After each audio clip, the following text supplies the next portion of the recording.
Dear Mr. King, we've read your book on writing, and now we have a few questions that we'd like to ask you.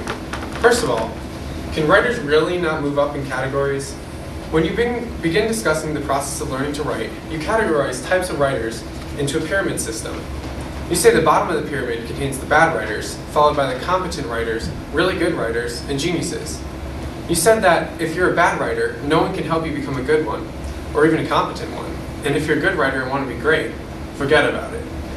Is the writing process really filled with these iron ceilings between classifications? It seems that at some point in one's life, one must work his way up through these categories. After all, infants aren't born with writing ability. We understand that natural talent is involved, but doesn't hard work pay off in the writing process?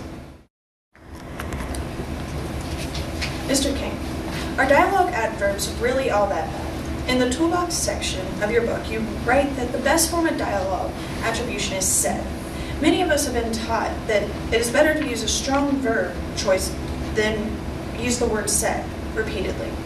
Although there are definitely instances where the dialogue itself will be sufficient to describe how one is saying something, is it universally true that said is better than a strong dialogue verb or adverb?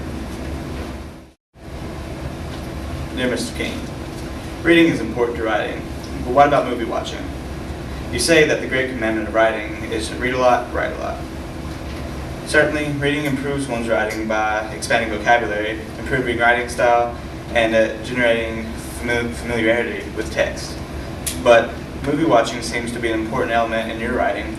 As a child, the types of movies you watched shaped the genre that you would write for the rest of your life. You gained some of your early story ideas from movies, and you emphasized that moviegoing as being one of your lasting memories from childhood. Can film improve writing style? Would you say that writing can improve the toolbox of writing, while film can provide the story inspiration? Dear Mr. King, how has the van accident practically changed your life? You wrote that the secret to your success was staying physically healthy and staying married.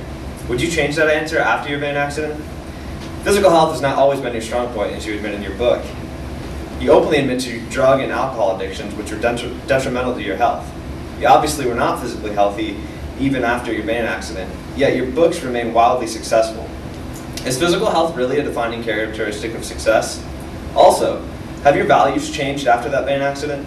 Do you judge success and failure by different criteria now than you did before the accident? Mr. King, would you say that your book is geared specifically for fiction writing, or can the principles be applied to nonfiction?